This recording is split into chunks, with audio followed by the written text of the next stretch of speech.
Hello students, welcome to Chanakya Academy's online classes.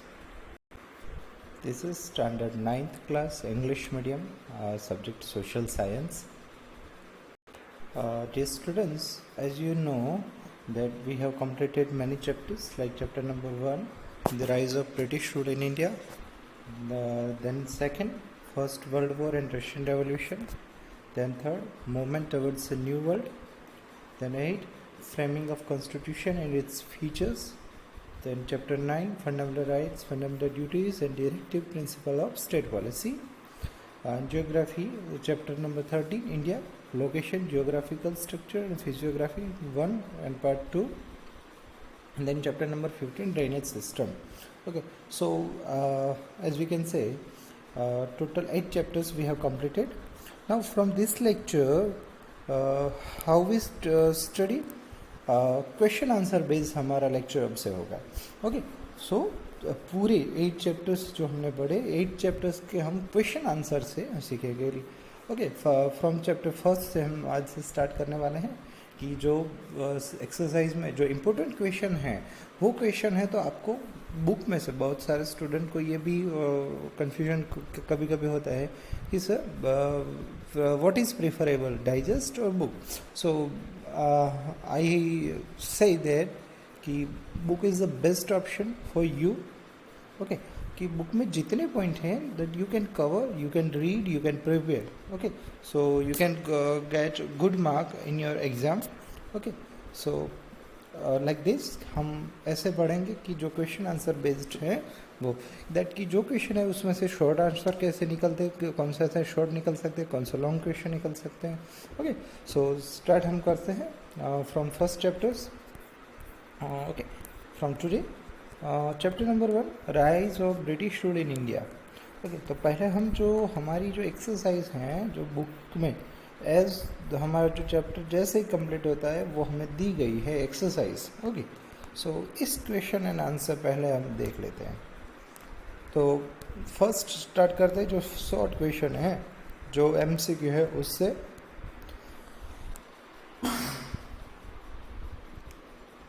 Okay, so this is our revision also and our question answer practice also. Okay, so आपको exam जब आए तब तक आप सब के लिए प्रिपेयर हो जाओ, सब आता होगा आपको, not to worry about it. चलो, let's find the answer. Who discovered the sea route to India? Okay, you know Columbus, Prince Henry, Vasco da Gama and Bartholomew Dias.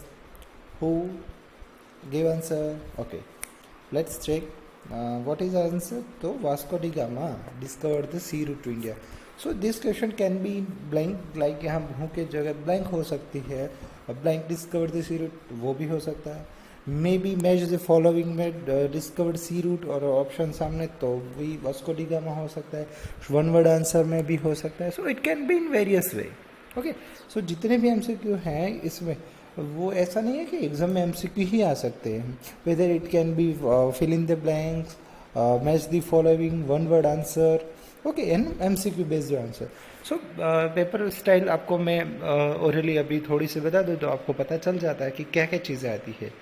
कि जो फर्स्ट सेक्शन होता है उसमें ब्लैंक होती है, fill in the blank, one word answer, match the following and MCQ, multiple choice question. ये 4 चीज़ आपको खास करके याद रखनी है. क्या क्या फिर से एक बार लिख लेना if you want to it. Fill in the blanks with MCQ means वहाँ ऑप्शन हो गया इनटू ब्रैकेट, वहाँ ऑप्शन दिए गए होते हैं. देन व्हाट विल नहीं याद नहीं रहता ना.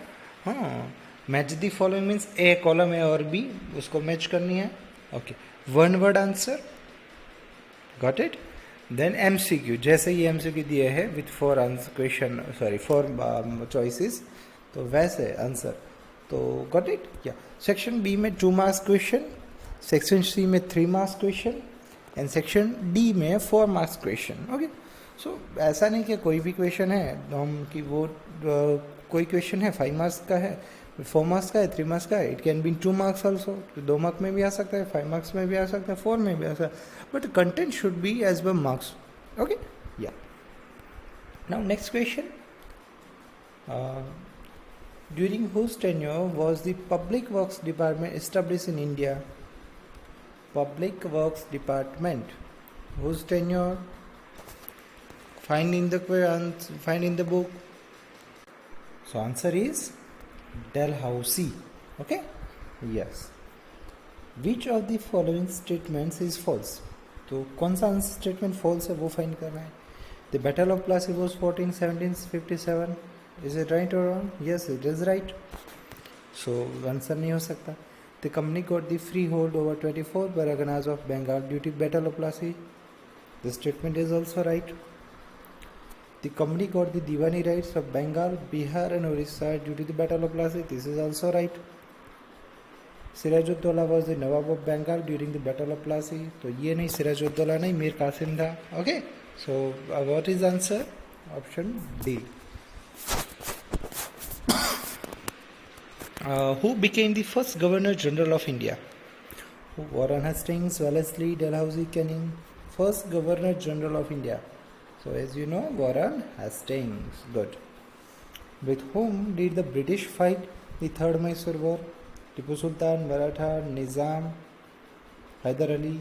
Who? To Tipu Sultan, Third Mysore War, and Britishers won. Yeah. Now come to detailed questions and answer. Yeah. Okay. Dear students, first question. Answer the following question briefly. Means short में देना, इतना बड़ा नहीं है. So Europeans felt the need to discover a new sea route to India. Explain the statements. Means क्या कौन सा statement explain करना कि European felt the need to discover new sea route to India. तो यूरोपियन को क्या क्यों ज़रूरत पड़ी नया सी रूट फाइंड करने की. तो चलो हम आंसर फाइंड करते हैं. तो here is answer dear students. You can write that. जो हमारा जो बेसिक इंट्रोडक्शन है उसमें से भी लिख सकते हो कि क्या है. तो like after the conquest of Constantinople in 1453 AD by Turkish Muslims, the sea route through Constantinople, Istanbul, which is in Istanbul, was closed for Europeans. Since they could not do without the spices, the Europeans felt compelled to discover new sea route. So era of geography discovered began. Means ये हमारा answer यहाँ से यहाँ तक short में, अगर 2 marks में 1 marks में हो तो ये लिख सकते हैं. अगर डिटेल है पूछी गई तो हम पूरी जो ये पूरा जो इंट्रोडक्शन है वो लिख सकते हैं. Like since the ancient period India has enjoyed the incomparable position in the world due to its economic, cultural and religious heritage. Due to the economic prosperity and cultural inheritance, people from different nations of the different world came to India. There was a lot of demand for the Indian spices, muslins, silk clothes, indigo, etc. These are European countries. So trade between India and Europe was carried out through land route and sea route, and the center these were the route Istanbul and Constantinople in Turkey. After the conquest, okay, so Constantinople. तो ये पूरा answer, अगर ज़्यादा marks में तो ये पूरा लिखना है. ओके, अगर 4 मार्क्स में है तो कैसे, तो ये पूरी डिटेल्स उसको कैसे कैसे फाइंड किया तो वो भी अगर पूछे तो ये पूरा डिटेल आ जाए. How the Europeans find sea route. Okay, yeah. Now next question, question number 2. What reforms did Dalhousie bring about? Okay, Dalhousie ने कौन से चेंजेस किए, कौन से रिफॉर्म्स किए थे वो. तो डलहौसी का जो पॉइंट है वो हमें फाइंड करना होगा कि कहाँ पे उसकी डिटेल्स दी गई है. तो डलहौसी ने क्या क्या रिफॉर्म्स किए थे. Okay, so here is answer students कि क्या क्या. तो Dalhousie came to in India when. तो यहाँ से स्टार्ट कर सकते हैं. तो Dalhousie came to India as a governor general in 1848. Okay, he was fierce imperialist. Dalhousie adopted policy of annexation and expansion of the company and British imperial. तो general ये है, तो annexation एक पॉलिसी उसकी. ओके, डिटेल ये नहीं लिखनी हमें इतने मार्क्स में. देन जो नीचे है दिया गया है ये पैराग्राफ. तो डलहौसी वॉज ऑल्सो रिफॉर्मिस्ट. तो इसके जो जनरली जो रिफॉर्म है जो एग्जाम्पल में हम लिख सकते हैं 2 मार्क्स में, अगर 3 मार्क्स में तो पूरा लिखना है, अगर 2 मार्क्स में तो इतना. As per given exercise question, we have to write this. Okay, so Dalhousie was also reformist. The first railway line in India between Mumbai Thane, तो ये लाइन होनी चाहिए compulsory. The first railway line in India between कौन से place, between Mumbai थाने 1853 में, तो वो एक reform. Then wireless system between India and England, second.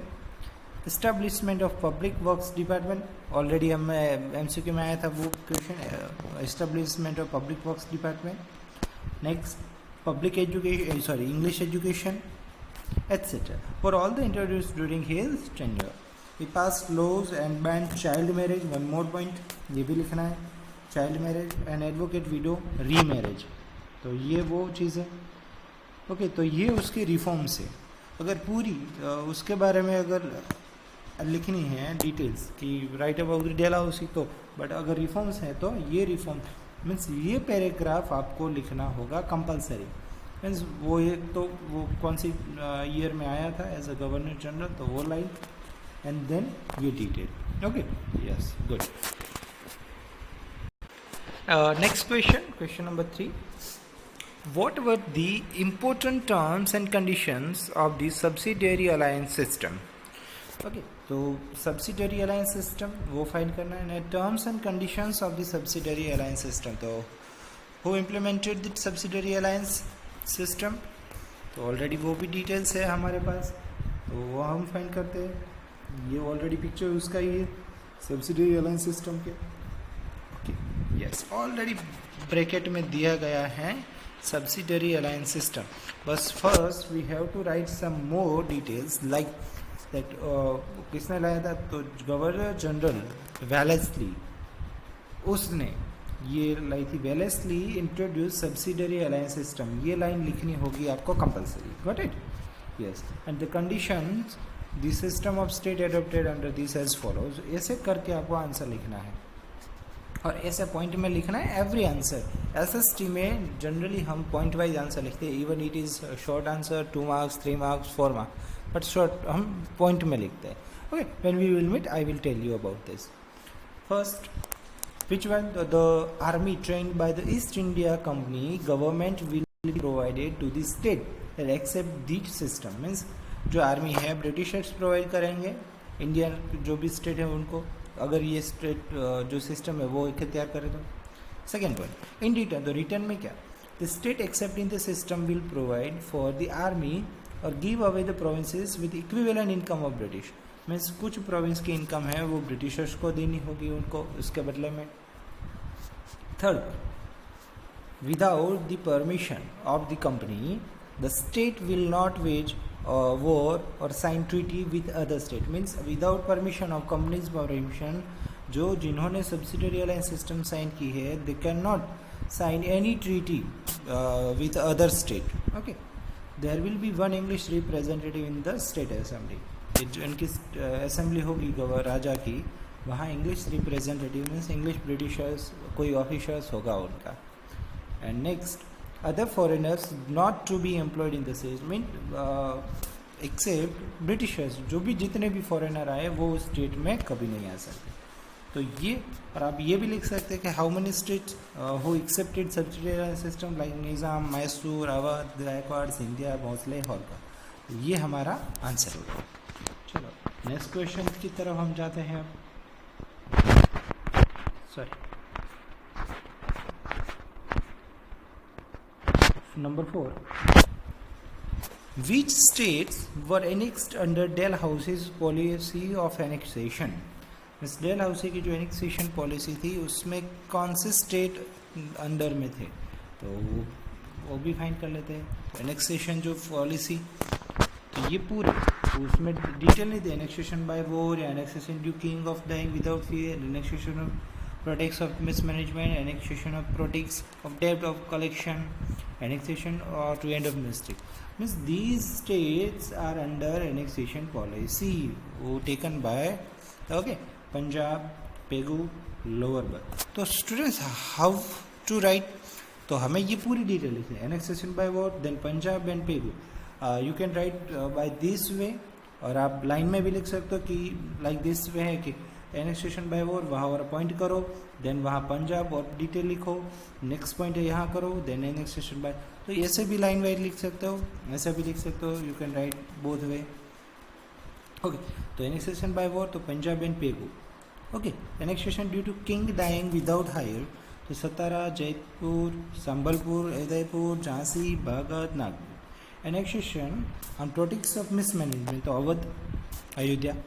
Annexation on the pretexts of डेब्ट collection Nizam's province, Hyderabad relay जो नियर बाय है वो। Annexation to end of name sake rule तो कर्नाटका एंड तांजोर। तो ये हमारा आंसर हो गया। नेक्स्ट क्वेश्चन,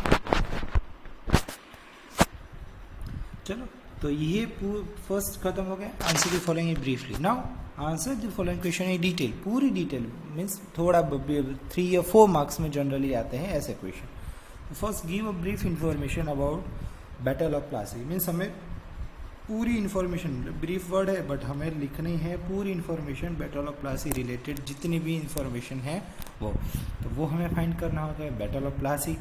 तो पहले वो फाइंड करते हैं कि तो उसकी पूरी डिटेल हमें लिखनी है। Okay,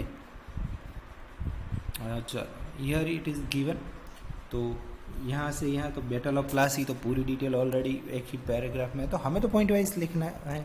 okay, so now next, Sirajuddaula was ruling over Bengal due to his impulsive nature. उसका कैसा नेचर था? Impulsive nature.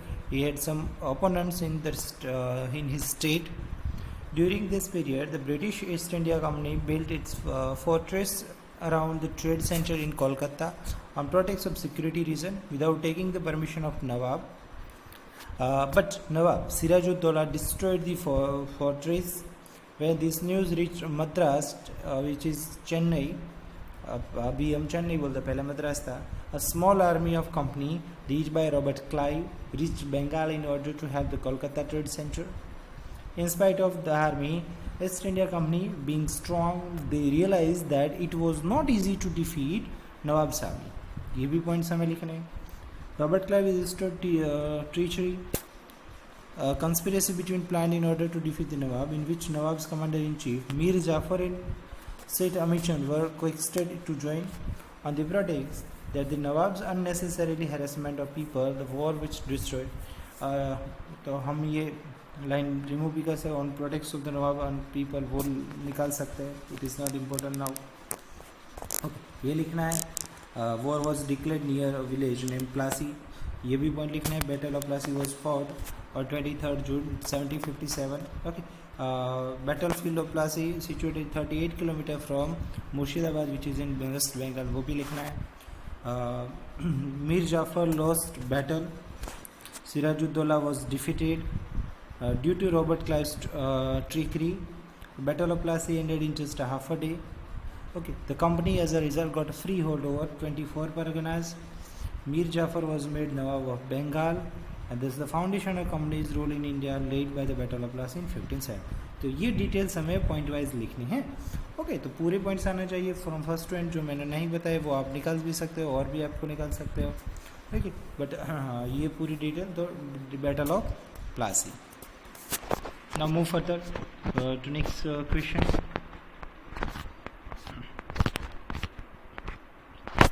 Explain the economic impact of company rule in India. इस कंपनी के रूल के दौरान जो इकोनॉमिक इम्पैक्ट हैं वो चाहे वो फेवरेबल हो या अनफेवरेबल हो, दोनों लिखने हैं। Okay, so try to find explain the economic impact of company rule in India. तो ये इट इज़ गिवन। ओके, ये पॉइंट है जो हमारा economic impact of the company, वो लिखना है। तो कैसे कौन सा पॉइंट लिखने हैं, कौन से हम रिमूव भी कर सकते हैं। When we evaluate 100 years of company rule in India, okay, we realize that India, which had an enviable position in the world, the previous countries, became merely a country that produced raw material for England, a prospect market for goods and produce in factories. Okay, ये details पूरी अगर short में लिखा तो हम कुछ remove कर सकते हैं, अगर 4 मार्क्स में तो पूरा लिखना है। ओके, अगर बाय चांस हमें लाइक 2 मार्क्स में है तो ये कुछ पॉइंट निकाल के जस्ट जो डिटेल है वो लिखनी है। ओके, तो अगर 4 मार्क्स में तो ये लिखना है, 2 मार्क्स में तो ये रिमूव कर सकते हैं। Bengal exported cotton clothes row, silk, sugar, jute, muslin between 708 to 757. But after dual power policy, the glitter of economic prosperity of Bengal faded. Means ये point compulsory आना चाहिए 100%, even 2 marks, 3, 4 marks. Okay, yes. The dual power policy, द्विमुखी शासन, उसका meaning दिया गया, was introduced first time in Bengal, whereby the power of collecting revenue was with the British, while the prosperity of people's welfare with the Nawab. ये point आप 3 या 4 marks में तभी लिख सकते हो, 2 मार्क्स में रिमूव कर सकते हैं. The British got the power without any responsibility, and the Nawab had responsibility without any power. Britishers के पावर था रिस्पॉन्सिबिलिटी के बगैर, और नवाब के पास रिस्पॉन्सिबिलिटी थी विदाउट पावर. तो this was not the subsidiary alliance system, क्योंकि सब्सिडरी अलायंस सिस्टम और बंगाल वो उससे पूरा ख़त्म हो चुका था. ये पॉइंट भी इंपॉर्टेंट है. The unfair revenue collecting policy by the company made the Indian peasant a debtor. Okay, तो ये जो इनकी जो पॉलिसी थी रेवेन्यू कलेक्शन की कंपनी ने, तो वो इंडिया को पुअर बना दिया था, और इंडिया के जो पीजन्स है, जो फार्मर्स है, उनको तो पुअर बना ही दिया था. The British government imposed unfair taxes on the Indian clothes industry. British ने बहुत सारे टैक्सेस इंडियन क्लॉथ्स इंडस्ट्री पे डाल दिए थे, तो वो इम्पैक्ट हुई. They adopted various deficitful practices to ruin the prosperous Indian industry, because of which compelled to collapse.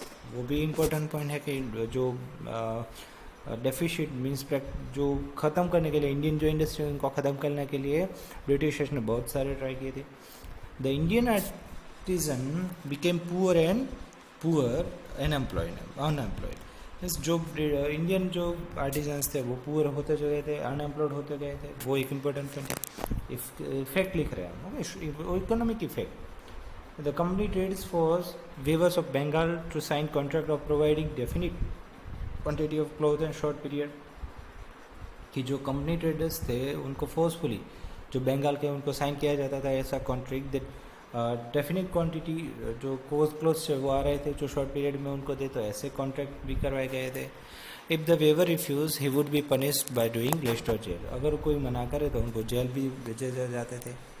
Before the arrival of company, the Indian villages were self-reliant and prosperous, but under the company rule, they became dependent and poor. Means पहले company आई उससे पहले Indian villages थे वो prosperous थे, self reliant थे, अपने आप काम कर सकते थे, रिच थे. जैसे कंपनी आई, कंपनी का रूल आया, तो वो पूर होते गए और डिपेंडेंट होते गए. During the rule of east India company, the first railway line between Mumbai and Thane and steamer service between England and India was started. तो एक अच्छी इफेक्ट हुई कि जो इंडियन ईस्ट इंडिया कंपनी ने रेलवे लाइन स्टार्ट की मुंबई थाने, and जो steamer start किया इंडिया और इंग्लैंड के बीच, वो तो उनके ही अच्छे के लिए किया था. स्टीमर तो उनके ट्रेडिंग के लिए, इम्पोर्ट एक्सपोर्ट के लिए. And the develop the ports in Mumbai, और मुंबई को पोर्ट बनाया गया, मद्रास में पोर्ट बनाया, एंड कोलकाता आल्सो. तो ये हैं economic impact of company rule. Next question है हमारा, explain the social impact of the company rule. तो सोशल इम्पैक्ट जो है वो हमें दे. तो ये है social impact. It can be in 3 marks, 4 marks में जनरली नहीं आता, 3 मार्क्स और 2 मार्क्स में आता है.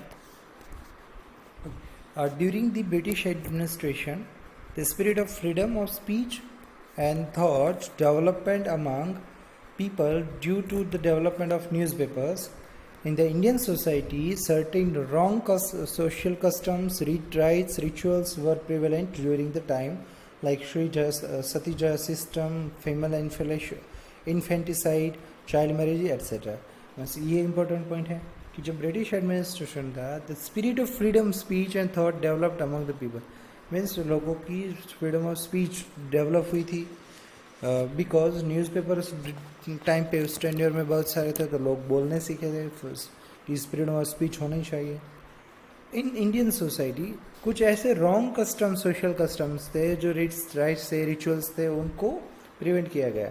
लाइक सती सिस्टम थी, फीमेल इन्फेंटिसाइड थे, चाइल्ड मैरिजेज. ऐसे Raja Ram Mohan Roy, Durga Ram Mehta, Behramji Malabari etcetera were these So stalwarts whose role was instrumental in getting laws passed with help of British rule.